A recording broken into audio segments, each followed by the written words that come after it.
Hey all, and this is the long-awaited War of Hearts event. This is a Water Commander event and Chaotic Killer. Now, I made up a few water teams. I seem to be having more luck with my light and fire teams though. So for the Crusade, pretty much putting the support card as lead allows you to use any team as long as you can find an ultimate form on your friends list. So this is what I've done here. I've put Helen as the lead card and then just used a bunch of older Commander Ultimate forms with that. None of these cards are especially effective, however, when you use a friend that has the Ultimate form, you can still beat the Carillion map anyway. So yeah, nothing special about this team. They're all older cards. I don't have that many Water Commander cards, or even Water Slayer cards, should I say. So I'm kind of forced to use older cards for this event. So here's a Slayer team. Because I have quite a good Chaotic Killer Slayer card, this is another team I may be trying out.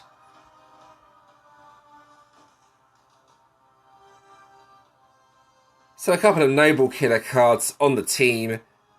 I could use Santa with that to boost it up if needed, which is what I've done with the next team. This is basically revolving around Noble Killer. 4 Noble Killer cards. I was lagging a bit. With the Titanic Terrors, the Chaotic Killer card. That's the older ultimate form that has the killer skill for this event. That's also my avatar or lead card, or whatever you want to call it. Then Festivus Maximus as the lead card, as this works on all Noble Killer heroes, so I can mix in Slayer cards in the team. This is sort of effective against the bosses. It's not really effective though. But again, it's the best I can make up. And Supreme Santa to boost up the team. As you can see there, increases Noble Killer attack by 200%. If you have 8 Water Power Gem 1s or higher, this is 10 times more effective.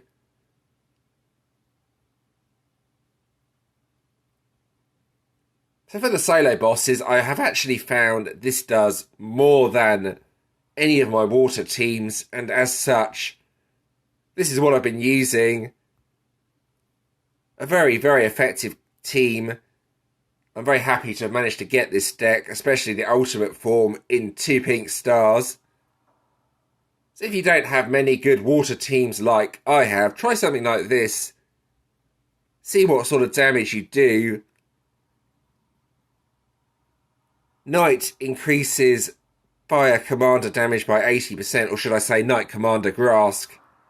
That's why I have 2 copies of him on the team. Emoliating Pay, that's for the killer skill. And then Circuit Break Hilaria. Again, that's another boost card to increase the damage. Very similar to Supreme Santa. And I have been using this team for the Crusade. It's actually been getting me through the Crusade quite effectively, as long as I can find another light commander card, or just a light card in some instances. So with this team, Lady of the Lake and Divine Sovereigns both have this Excalibur skill, and that boosts up the next card by 500%. So for the bosses in the Crusade, this actually gets through them pretty quickly by using both of those cards. Actually pretty effective. And then with that, again, a Chaotic Killer card for the killer skill. This is quite a good card actually. I've used it quite a lot. Afterlife Alliance, another good card. It also has a damage boost for light commander damage, along with Bjorn the Golden. That's why they're both on the team. So there we go, that's what I'm using for this event. Now I'm going to show you my vault pulls. They are not very good, so be warned. Probably some of the worst vault pulls I have seen on the game so far. Okay, so here we go with the vault. As you can see, 24 hours only, get the ultimate hero, get a free pink star. So in the ridiculously slim chance I actually get a full event deck from the vault, I'm opening it before the event. So here we go, let's go with tier 1. I'll probably do 3 tiers on this, but let's see what I get first. I'm hoping something decent, as my water commander decks are not very good. Okay, that's not something decent. That's absolute junk. Right. I don't think we need to look at Apollo, an old Gen 2 card. Alright, so what are we going to get from tier 2? Probably more junk, but... yeah. Kind of what I was expecting. I'll do one more tier. You never know, I might get something decent from tier 3. It's unlikely, but this is as far as I'm willing to go.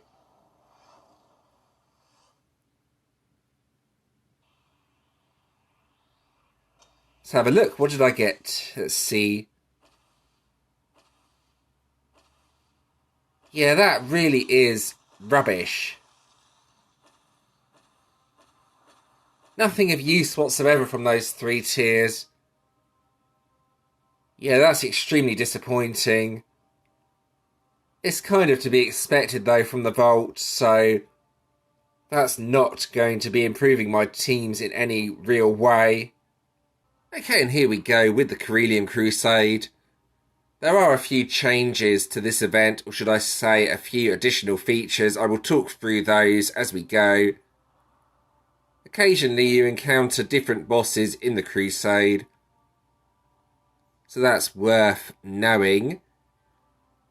So for the Carillion Crusade, any ultimate form from this event deck can be used with pretty much any team. So like this, as long as you have the support card or a card with 300%, 600% as the lead for the team, you should be able to beat the Carillion Crusade with pretty much any water commander team. So I will show you in this example. As you can see there, over 3 million health, so should not be too much of a problem. So the trick to doing this with a weak team, use the ordinary cards for the waves and then save the ultimate form for the bosses. You will see why.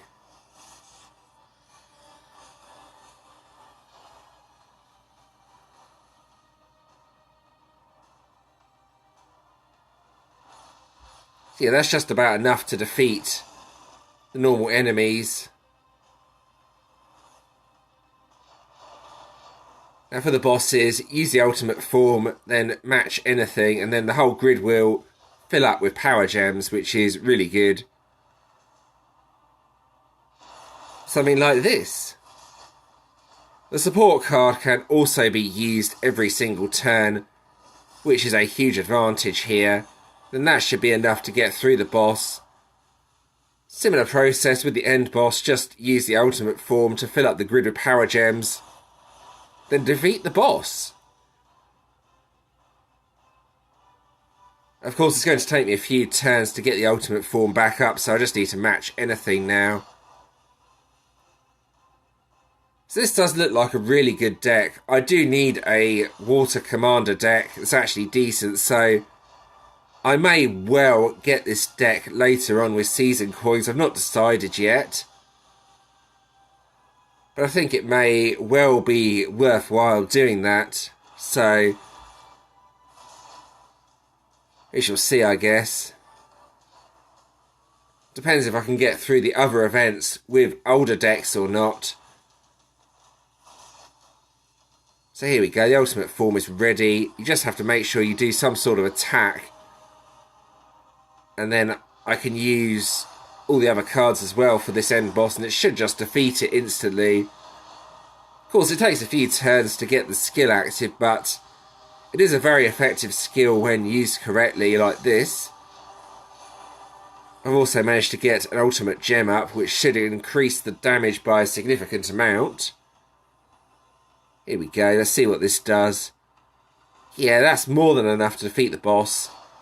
Totally destroyed it, and that's how I've been getting through the Carillion Crusade with old cards. It's actually relatively straightforward as well with this method. So what I'm going to do now is try and get a solo boss up and show you what my Fire Commander team can do to the solo boss. Okay, so I do now have a solo boss up. I also got some sort of offering from the Crusade. Now if we go over to the Summoning Shrine, you can see here you can make various summons. So this is quite interesting. 3 different things to summon here. There's also a Hero Forge for an ultimate fire or ultimate water warden. Now, I would like to get the fire warden as my defense is fire, but it might be quite difficult. I'm not really sure how this works properly yet, so we'll see how that goes as the event progresses, but you do need to use gems for a lot of the features here. So I would be a bit careful with this and see what you can get for free before you start spending money. So now let's give this solo boss a go. So as I've already mentioned, I'm going to be using my fire team, as it's the most effective out of all of my teams, believe it or not, on the bosses. So here we go. Let's give this a try and see what happens. Now the solo bosses do have might on them. Not a massively dangerous skill, but since there's no real healing with this team, it is kind of dangerous to a certain extent. So here we go. Basically just use a few of the cards, then use Circuit Break Hilaria, then use Emoliating Fae, which also removes might, may I add, making this pretty effective on the solo boss, and then see what sort of damage it does. So just under half the health taken off. Now the difficult part now is that I need to wait for Circuit Break Hilaria to be usable again before I can really do much damage. So before that, just use these 4 cards again to chip down the health, like so. This shouldn't kill it. No, there we go. And then by the time the skills are active again, I should also have Hilaria, and that will finish off the boss before I die, which is perfect.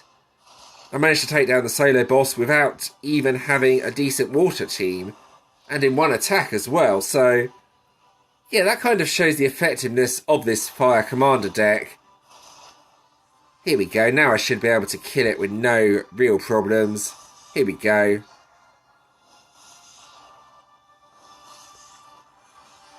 So yeah, for someone like myself who doesn't have many water decks, this really is an absolute lifesaver. And there we go, the solo boss is defeated. And I even got 25% overkill on it, believe it or not. That's a really good result on the solo boss, sometimes better than what I do with proper decks for the event. So now let's give the Diamond Guild boss a try. Again, this is definitely the most effective out of my teams. These have Chaos and Slumber on them. 2 not that difficult skills if I'm being honest, so not that bad. I'll give it a go with this team and see how much damage I actually do to the boss before I die. Again, you can try the other teams I suggested at the start of the video, but this is definitely the most effective out of all of them. The main problem with this team is the HP is low.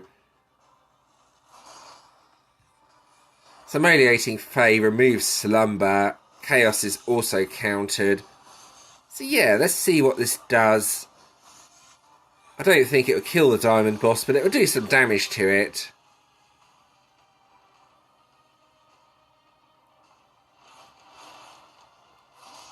So yeah, it's taken off a decent chunk of the boss, actually. The problem now is I've got to wait a long time before I can get my skills active. And as such, this is way too slow for the guild bosses. It's good enough for Ruby bosses, though.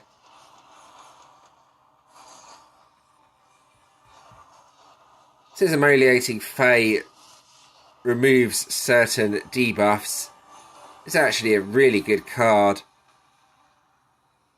It dispels one buff and cleanses one debuff. And Chaos is countered anyway, so yeah.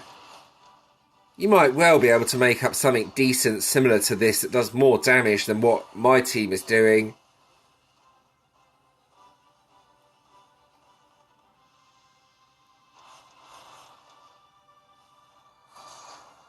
There we go. It's not going to kill the boss though, as my HP is going to run out, or the time's going to run out. So yeah, I think I'll quit out at this point. It's taken off half the health, which isn't bad. It was a good test anyway to see what sort of damage the team can do. So I will also try one of my other teams on the Ruby boss. This time I think I'm going to try my light team, just to see how effective this actually is. Now I think I have a strategy for killing bosses with this team. I'll show you what that is when the boss loads. There we go. This also has an absolute ton of HP, so hopefully will last a bit longer than my other team. So turn 1, just use Afterlife Alliance. That fills up a few power gems on the grid. Unfortunately, Slumber is not countered. I hope that doesn't block the damage boost, otherwise this team is not going to work. Let's see what this does. It was just a cross with the skills. So this card is boosted and this card is boosted. So yeah, nowhere near as effective. Yeah, it's not very good, is it? Let's be honest. However, it does do decent damage on the second turn as well. My team of choice is definitely that fire team. The passive damage is okay on this though.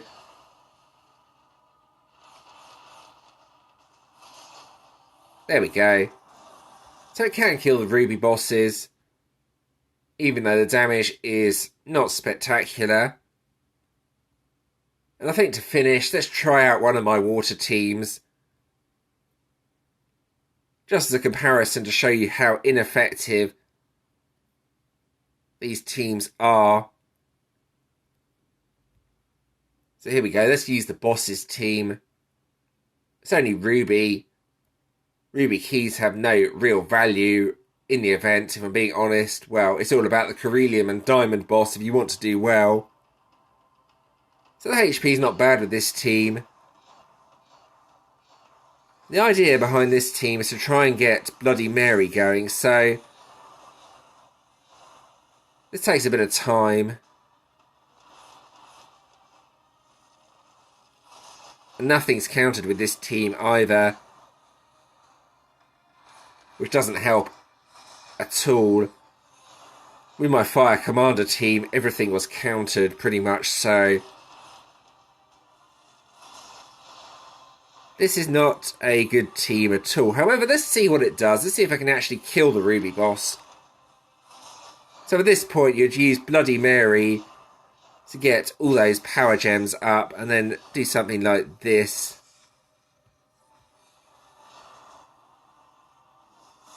Using Santa's boost as well.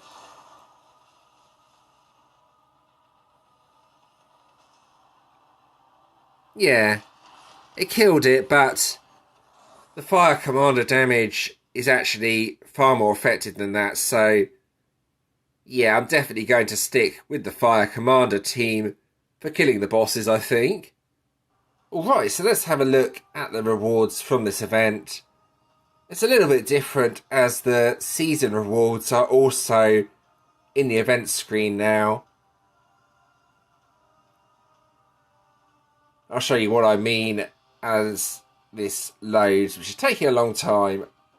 There we go. So yeah, that's how you get to the collection and the season rewards. A little bit different. So the collection is here. This is quite a bit different to some of the other collections as well, as it pretty much just focuses on souls for this legend.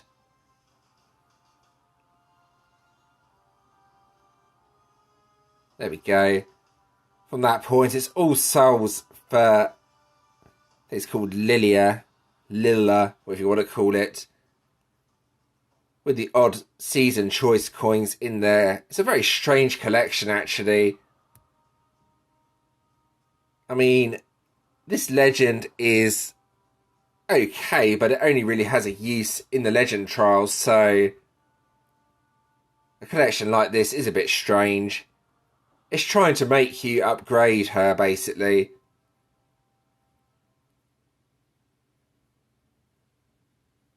So yeah, that's what the collection looks like.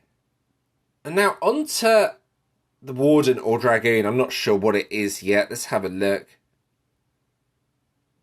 I'm in Emperors again. I couldn't stay in Legends.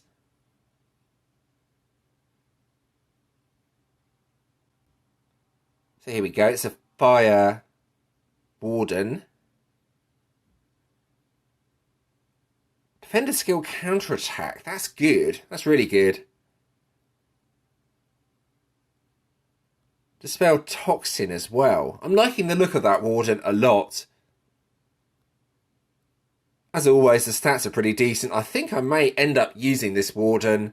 So let's try and get a global finish. So I get an extra copy of the Warden, and then I can awaken it twice and then put it on my defense. That would be ideal anyway. So finally, let's have a proper look at the event deck. You've already seen me sort of use the ultimate form in Crusade.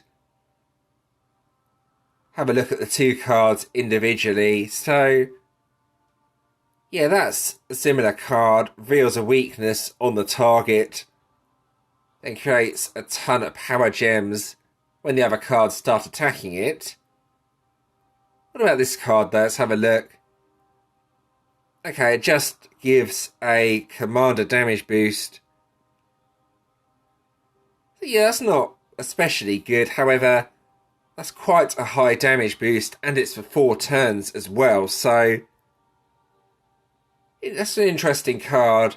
The one thing to note about this deck though is the cooldown is higher than some of the other modern decks. All the skills are 5-turn cooldown. It's normally 3 turns, so bear that in mind if you're planning to get this deck. And there we go, that about covers this video. I hope that was helpful. As always, if you do have any questions or suggestions regarding this video, please let me know in the comments and I will do my best to help. And thanks for watching.